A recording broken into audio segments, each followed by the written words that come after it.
Hi everyone, thanks for tuning in today.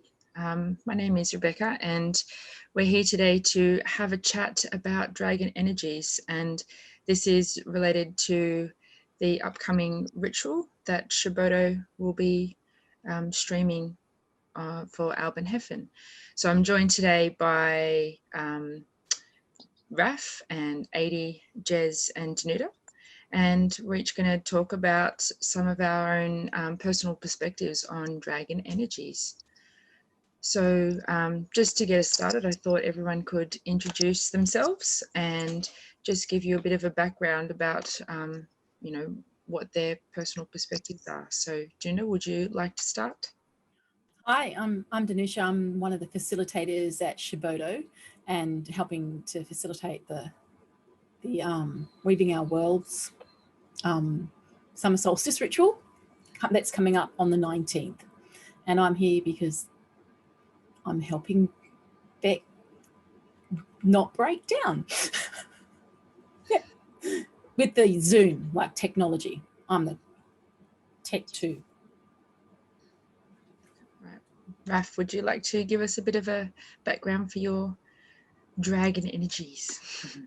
Hi everyone, I'm Raf. I'm from Coringal, Tootnilla in South Australia, and I stand on Bungala country and acknowledge the relationship they have with the land. My interest in the dragon energy is with the dragon lines or ley lines, and that has been a long-term interest of mine, and I think we are utilising dragon energy along dragon lines, and that's one reason I was asked to be part of the upcoming ritual, because it's work that I do at home anyway. Yeah, great. And Adi, hi, do you want to give us a little bit of an intro about yourself? Hi, I'm Adi. I live in Palmerston North, Manawatu, Aotearoa, New Zealand. And this is Rangatane iwi land. My take on dragons is many and varied, but they certainly weave within many cultures throughout the world, even if they take slightly different forms. Like here in New Zealand, the nearest equivalent to a dragon would be a taniwha, but there's this reptilian thing that flows throughout all the physical beings of dragons. And then there's a varying dragon energies. And there are some that put forward the idea, and I quite like it,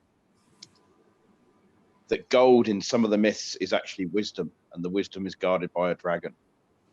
And you have to face your dragon. Mm-hmm. Okay, yep. Certainly. And Jez, like to give us a bit of an intro too? Yeah, hi, I'm Jez. I stand on Bachelor country, which is otherwise known as Harvey Bay. I'm a Obod druid and mentor, and I have a lot of contact with quite a few people on different levels. And the reason I'm here is because my journey with dragon energy was, I approached it from a very interested and academic, almost learning type way, and thought I had a handle on it after many years of study. And then about 6 years ago, a most astounding, visceral, unasked for experience with dragon energy happened to me because I needed it. And from then, I've worked with dragon energy pretty well on a daily basis, I suppose, because it's become part of me. And I realized that my journey would be similar to others, where sometimes the power of it is overwhelming, and not everybody would be prepared for it or would wish to be able, would wish to use it. So be it that we're going to do a ritual involving that, I felt that I'd like to have a little bit of input so people feel comfortable with it and are aware of just what it is. Yeah, certainly. And that's one of the main reasons why we're doing this talk, just to give others some insights into your personal journeys in your Druidry, and specifically, I guess, in the Southern Hemisphere context as well.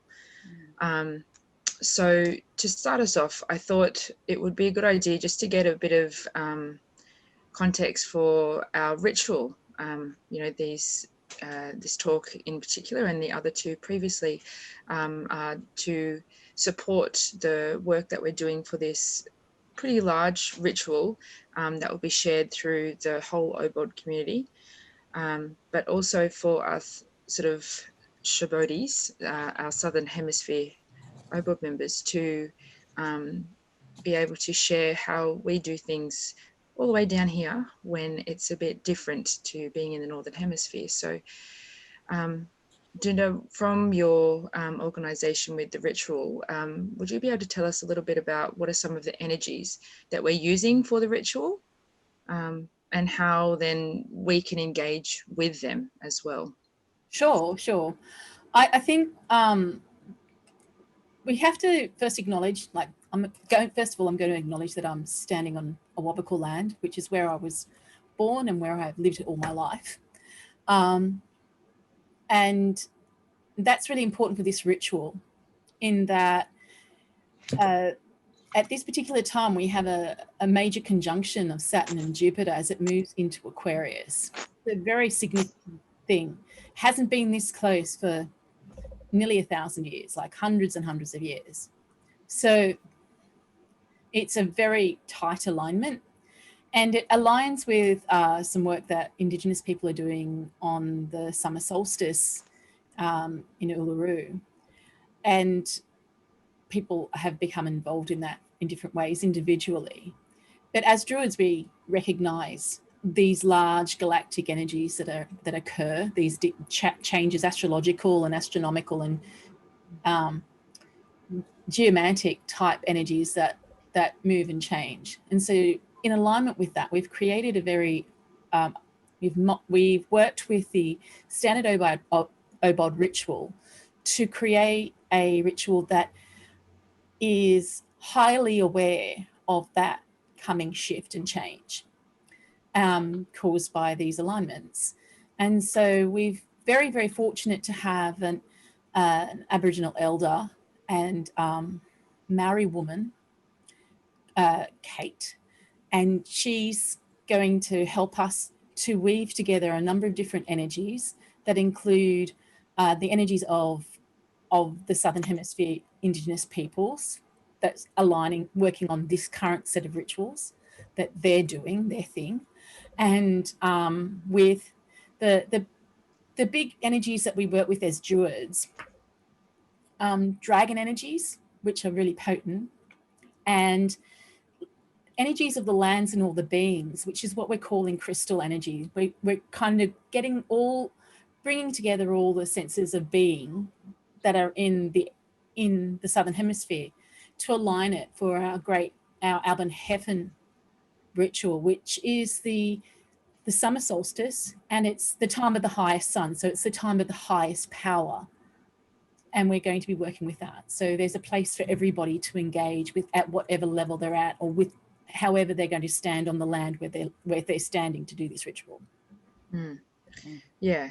So it's there's a lot of big things happening, really, in a very brief summary. There's a lot of big things happening. And so I guess that leads us nicely into the question, what is dragon energy? Jez, perhaps you'd like to maybe talk a little bit about that. What is dragon energy for you from your experiences? Okay, the dragon energy for me is a raw intrinsic power, a primal, very visceral power. It's wild, it's independent, it's unpredictable, it's untamable.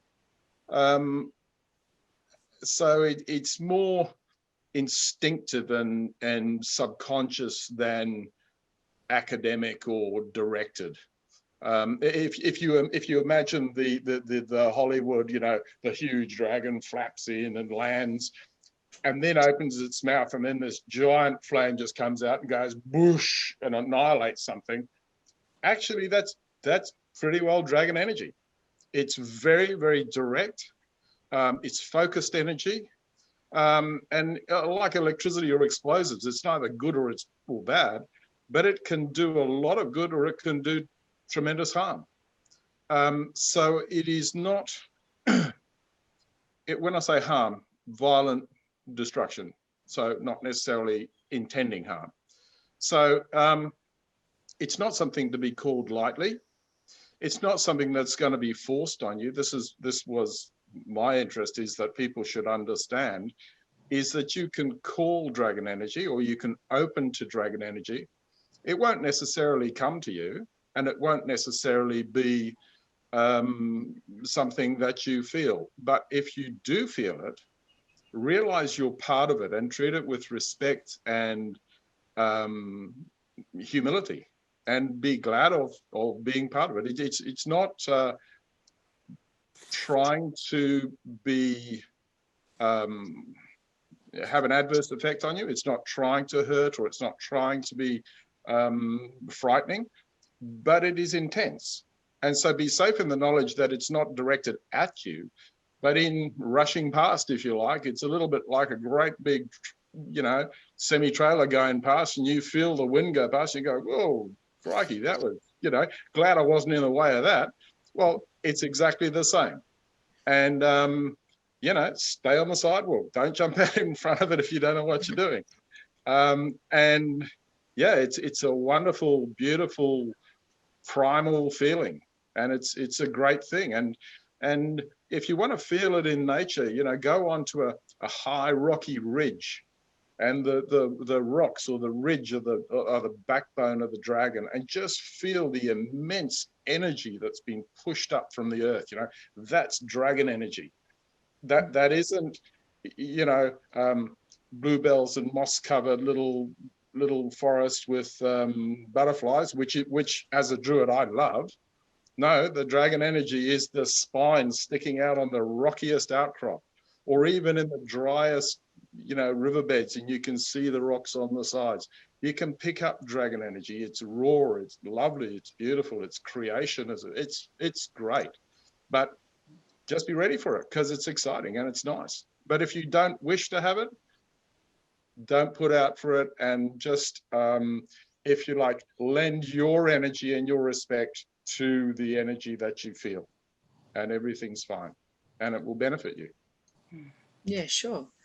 Raf, would you have anything to add to that, or from your own perspective? Yes. Well, when I work with the dragon lines that run across the property here in Coringal, I sing them, and I very much get called to do that. And it's very primal power.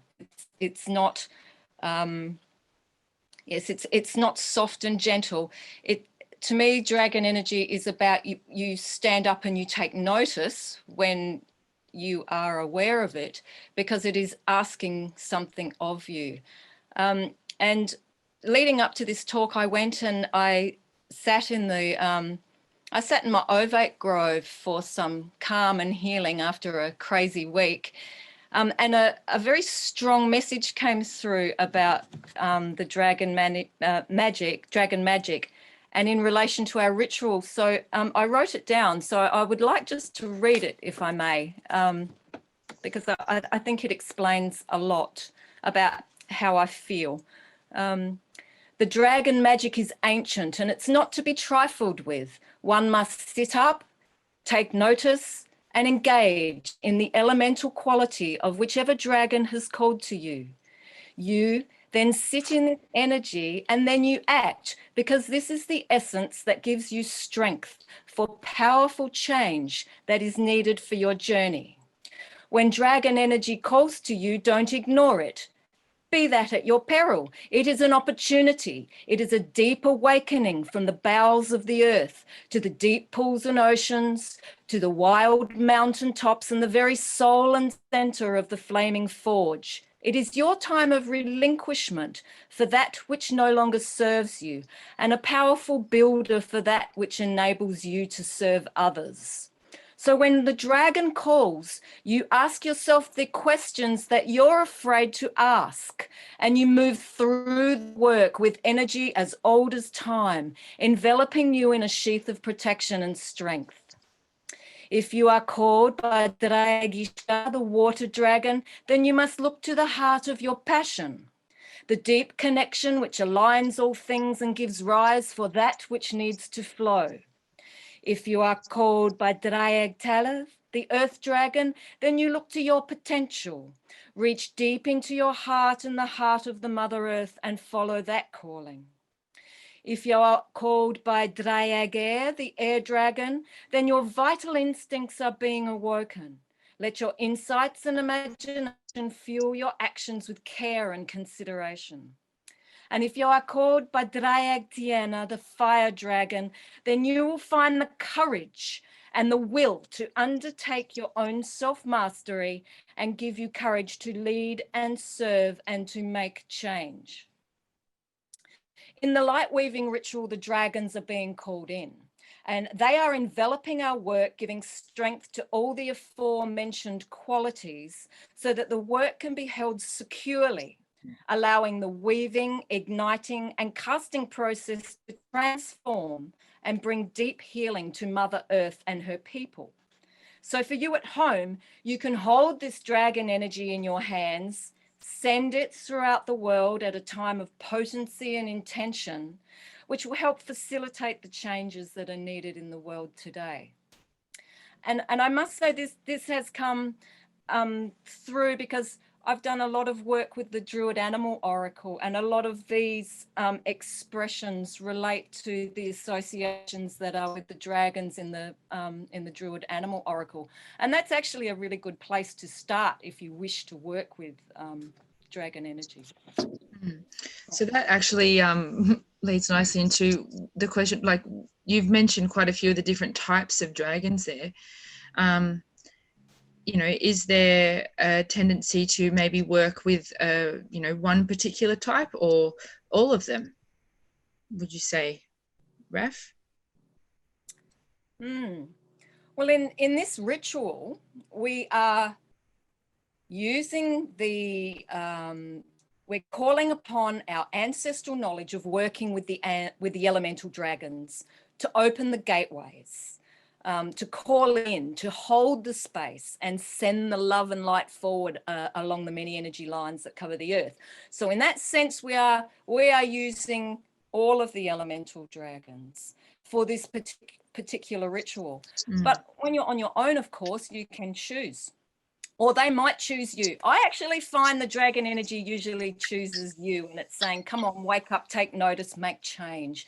And I have noticed leading up to this ritual, since we've been working with the dragon energy, that things have been coming up into my face and making me look at them, and I'm going, oh yeah, okay, it's a bit prickly, it can be a bit gnarly, but you have to work with it. And then when you do work with it, there is a real sense of moving forward and moving through things. Yeah. Adi, have you had any sort of difference in the different types of dragons that you have worked with over the years? Yeah, no, I think there are many types of different dragons, although it's all, I fully agree with what's been said there, primal. But certainly one thing that pops to mind, we have a dragon form in our kung fu, but we're told, because I'm obviously a Northern European, don't think European dragon. Chinese dragons have a different flow to them, a different movement. And you don't always want to be putting two dragons together. There's the old story where Merlin talks to Vortigern, and Vortigern's miffed because his castle keeps falling down, and Merlin points to the white and the red dragon. So, but what we're trying to achieve when we're doing this ritual is unification, and that's with the elements. That'll be wonderful, primal, but maybe that's what we need, a kick up the bum. Certainly. Well, Jez, I'm thinking about you at the moment, and with your fiery work that you do, being a blacksmith, does that come across in the way that you work with dragons as well? Yes, very much. I work with predominantly fire, but fire and earth dragons. I don't have an affiliation with water or air to any great extent, although I respect it as much as all the other elements. But certainly in blacksmithing, that same primal energy, that same primal fire is what you're dealing with. And once again, to go back to Hollywood, you know, the picture of this great big sweaty man beating the hell out of a piece of metal on a big anvil is not actually true. It's mostly a big sweaty man beating something on an anvil, but it's not just beating the hell out of it. It's the temperature is specific. The temperature is crucial. The actual molecules of the steel are changed. If you're a little bit too hot, it'll go like a sparkler and you're finished. If it's too cool, you can't use it properly, or you'll make fragments in it. So it's very, very specific. It's unforgiving, but by jingo, if you get it right and you tune into the dragon energy, because the earth is the steel and the fire is the forge, and if you tune in perfectly to that, your work just flows, and it's a bit magic. At the end, you look at it, you think, wow, that was pretty good. On another day, if you're being a bit aggressive or you're a bit angry or upset or whatever, no, you just can't push it. The dragon will eat you. You'll look at the work at the end of the day and you'll think, God, that's absolute rubbish. And the other thing about dragon energy is, I can't, and this is just a personal thing, is if you're unwell and you're a bit sooky and you're trying to call dragon energy for assistance, it doesn't come. That's up to you. That's up to you to make your own energy, to make the, if you like, light the crucible for the dragon to come and assist you once you've got your metal right. It doesn't come just because you've called it because you want to ride on the back. No, it will help you with its energy to fulfill what you need, but only if you are trying like hell to do it. And that's the point. You've got to ignite that energy for the dragon to join in. And once the dragon joins in, that's great. And you know what? If you're sick and sooky, all of a sudden you're not. So it's really, really cool stuff to work with. But you work with it, and you can't control it or direct it. It will do as it will do. Indeed. And I guess that is similar to working maybe with other animals, perhaps, or other beings of this sort of nature. Are there any comparisons that can be made? Is it the same or is it different to working with other animals? Maybe, sorry, Jez, yeah, go ahead. Oh yeah, I was going to say the other thing that I've worked with quite a bit is Clydesdale horses. You know, enormous, heavy horses, and the same thing with them. You can't force them to do anything like a normal animal. You can't train it to sit up and beg. You work with the horse, alongside the horse, and the horse will work tremendously hard for you if it respects you.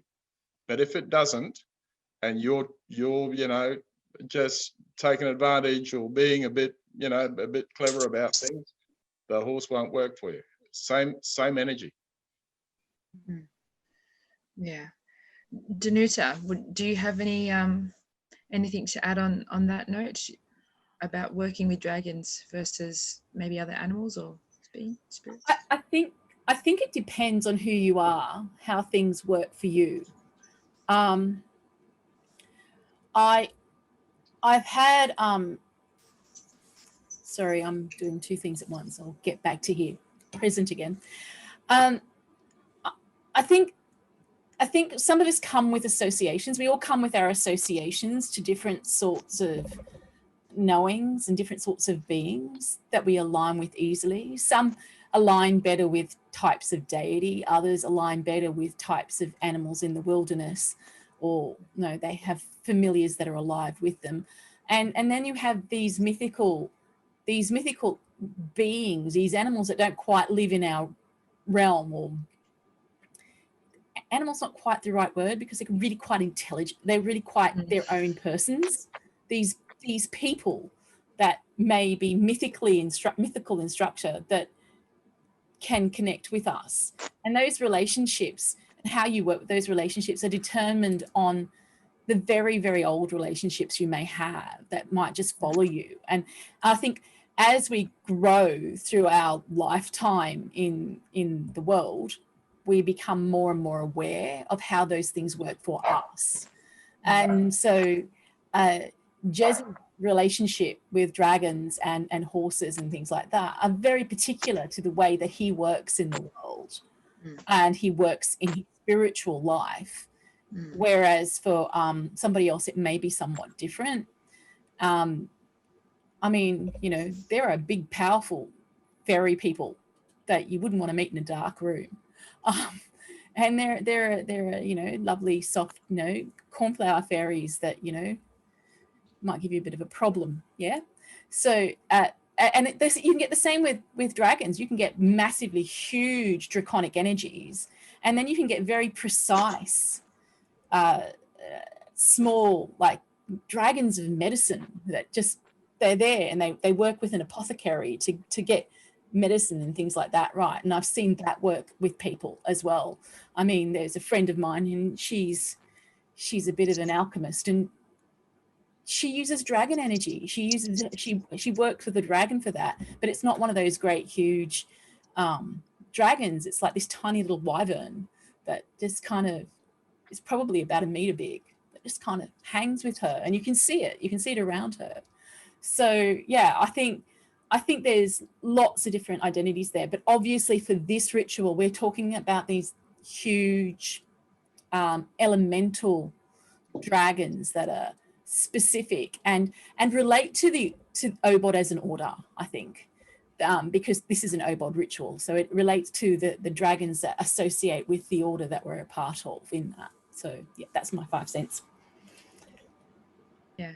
Raf, would you have anything to add on that point? Yes, I think like we have the dragon energy being held and directed in the circle in this ritual, and then we also have in the center we have Kate, our triad. We have Kate, who is weaving all these energies together. We have Jez, who is igniting the fire. And we have me as the caster of the pillar of light, who is casting that energy out. And I think it's an appropriate role for me to have because I associate the dragon energy with the lay of the land. And there's lots of different kinds of dragon lines or ley lines that circumnavigate the globe. And some of them are bigger and slower than others, and some of them are smaller. So when we do this ritual and we send this energy out, that's how I'm going to direct that energy is along the dragon lines. Yeah, so I am just wondering, when you sort of say the lay of the land and the possible differences between where we are here in sort of the southern hemisphere versus the northern hemisphere. And I think, Adi, you're probably well positioned to discuss that, coming from the northern hemisphere and now residing for some time in the southern hemisphere. Is it different? Have you noticed that it's different here? Or you mentioned also the sort of different traditions and the way that they conceive of dragon energy. Well, this is, I mean, I'm not too sure about Australia. I mean, the only serpent-like creature I'm aware of in Aboriginal mythology is the rainbow snake. But here there's Tanifa. Now, I believe that is the nearest equivalent you're going to get to a dragon. And there's one, and there are many mythologies all around with the different iwis, and they all have their different, they seem to be associated with water. And certainly anyone who's been here, there's a place called the Gorge, few miles outside of Palmy, and it's the most magnificent gorge. But that was created by a taniwha, which lived by people on the coast. And all the adults went away hunting, and they said, "Oh, you've got to feed to the kids. You've got to feed the taniwha. You've got to feed the taniwha." But the kids were naughty, and they fed the scraps to the taniwha, and the taniwha wasn't impressed, so he ate one of the kids. And then the adults came back, and they were absolutely mortified, and they chased him away. And as he came inland from the coast, he bumped into the hills and created the gorge, and he stopped just the other side in a place called Woodville. And sometimes when you drive from Palmerston North and you go over the Paiatua track or through the gorge, as it was, it can be like this misty rain. And they say that's the taniwha crying for his people that he left behind. So yeah, it's different energies. I mean, all interconnects. If I remember rightly, the landline that goes from Penzance and up through, I think, and correct me if I'm wrong, connects up over here, I think in Australia or New Zealand. It's amazing. Then you sing it along, because a lot of the places on the ley lines in the UK, I mean, acoustically, they've put all these churches and other, there's older sacred sites, but then they built the churches on top. Then you think of harmonics, because if you go to a good thing, you have a bit of a sing song, don't you? So yep, that's my 2 halfpennies worth. Yeah, I think Raf, you might have something to add to that. Yes, because the sacred sites often have the dragon lines that run through them, and they connect up with each other. And where the dragon lines cross, that's called a node, and that's often where the sacred sites are, and then where they built the churches and other places.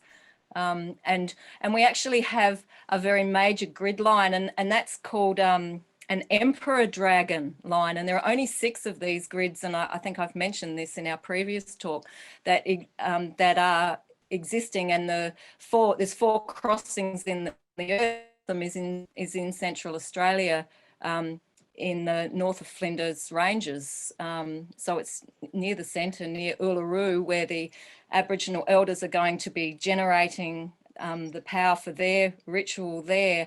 So with this ritual, we're gathering and garnering and holding some very powerful energy. So it makes sense that we use the dragon energy to hold it as well as to direct it, because the work is powerful, and it needs something powerful to hold it as well altogether. Certainly.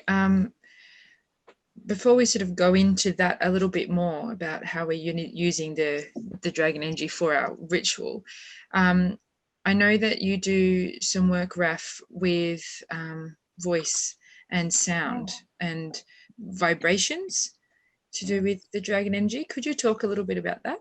Yep, sure.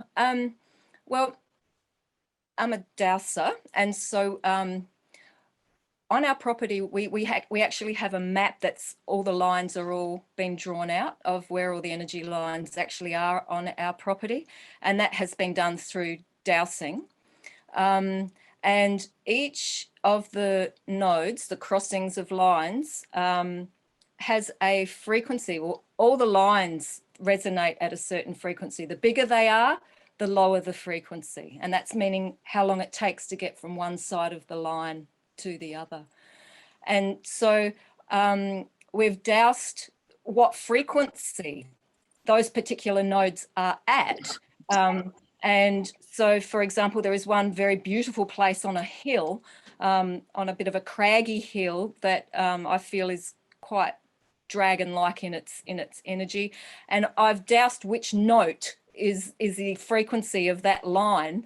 And when I go there and do some work, when I'm called there, I'm often called there to do this, I sing that resonance on that node. And then I know that I'm aligning with the frequency of the line itself, and that's going out across the land. And of course, the lines know no boundaries with fences, so it actually keeps going out across the land as well.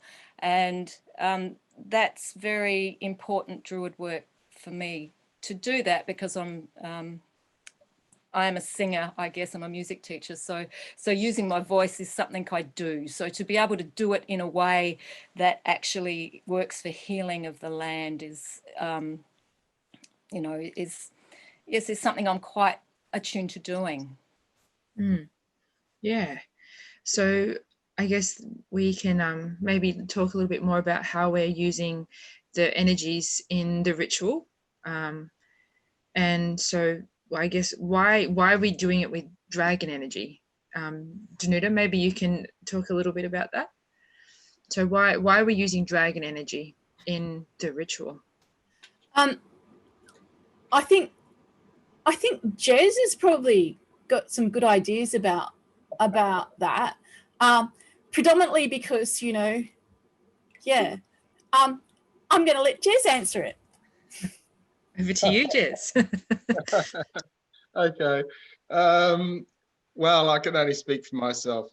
I think the reason we're using that, whether it be planned or not, is just the immense primal power. We're talking about radiating energy from the great southern lands to the great northern lands and around the earth. Like, as far as humans go, that's about as ambitious as we can get, you know, without being Elon Musk and wanting to go into space.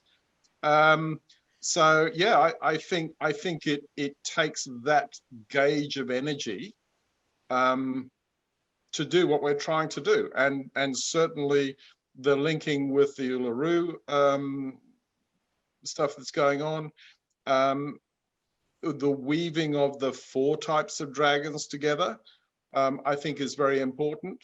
And I think there's something that shouldn't be lost is also that the old St. George slaying the dragon and all that sort of stuff that England is full of, is the dragon was symbolic of paganism and pagans. So the dragon was something that the early Roman Church feared.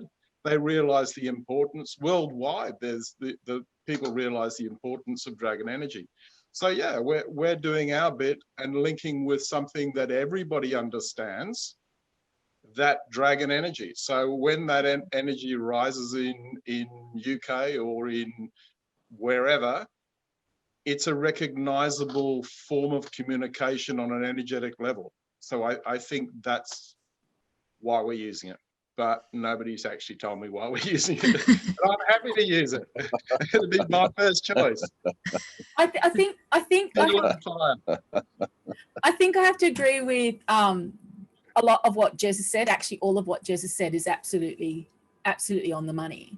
I think the thing is, when you form a ritual, a lot of things come into play.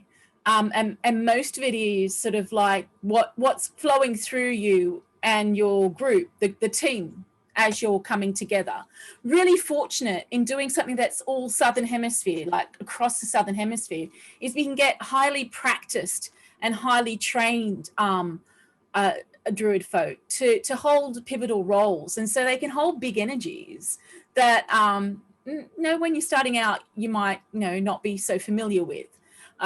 And so they're bringing that practice and that wisdom into it. So it's sort of like we've actually got some decent heavy metal players in the group, and so we can work with big energies, and part of it is that you have that capacity to move things around. And so there were whole sets of things to do with what energies are going on, how are we feeling them going through us, what's coming up in conversation when you talk to people about the ritual that are in the team, what are people relating in and working with themselves, and that then informs how things get picked up and used. And I think the thing is, you know, we've got those really powerful things. We've got some people that actually work predominantly with dragon stuff in our group, which is really quite, you know, quite good and valuable for them. So yeah, so I mean, yeah, I mean, I've had some really interesting conversations in the past with Adi about the use of dragons in Druid practice, and I think that also informed some of the decisions that were made, because because Adi. Oh, it's 80's fault. Okay. Yeah, don't blame me. Could I I just got an email telling me. That's what we were doing. Mm-hmm.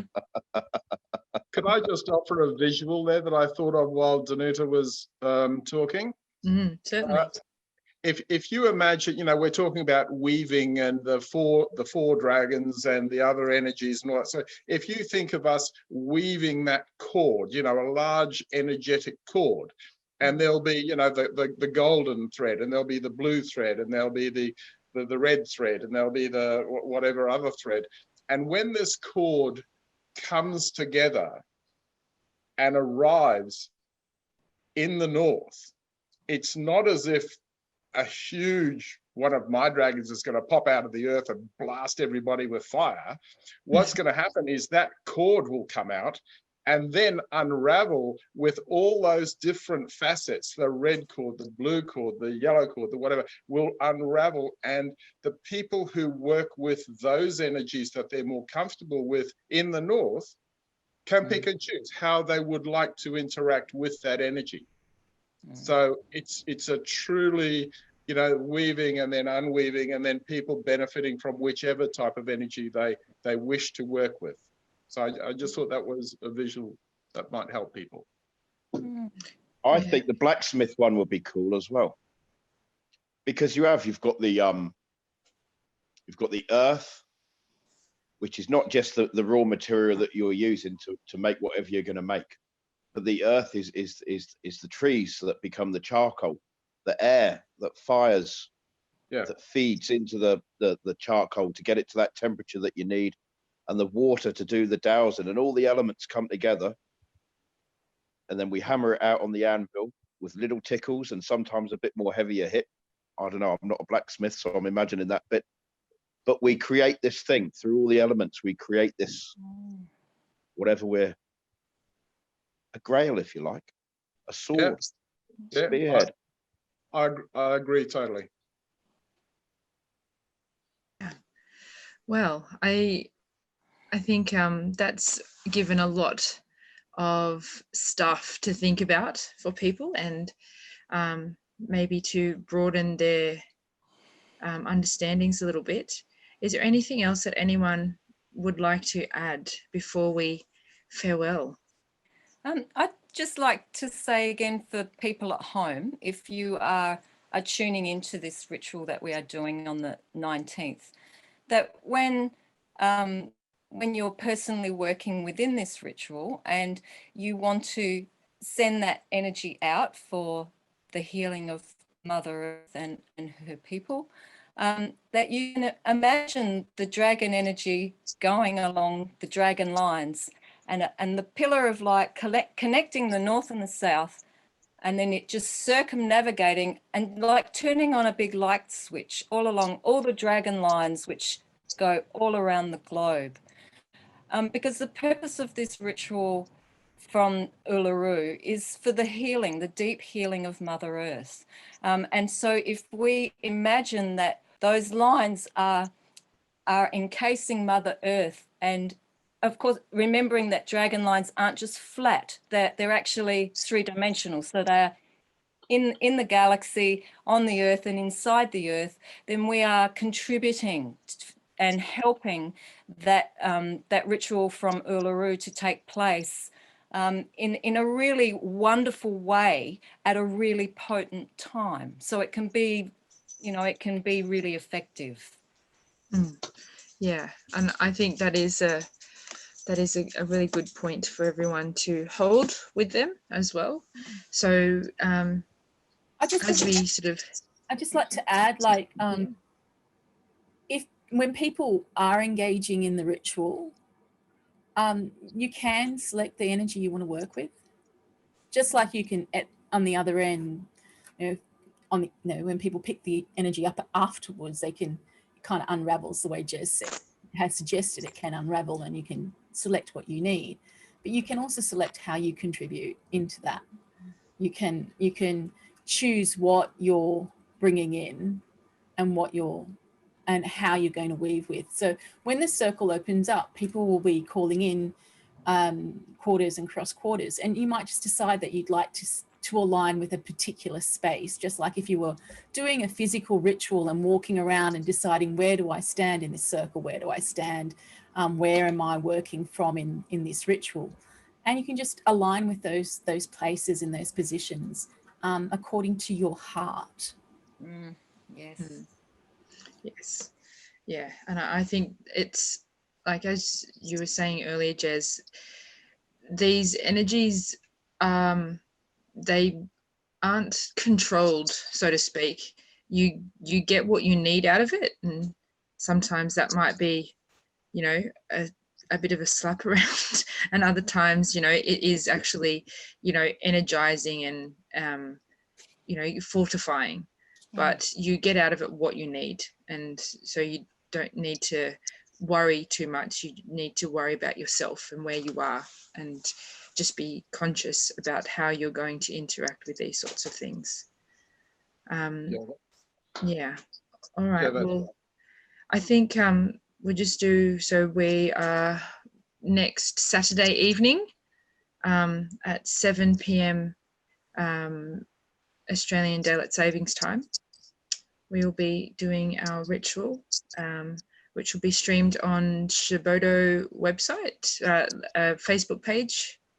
Is that right, Danuta? And I think links will be available through the OBOD YouTube channel later on as well. Maybe, possibly. All right. Well, thank you very much, everyone. And we look forward to chatting with you again a bit later for our ritual. All right. Bye.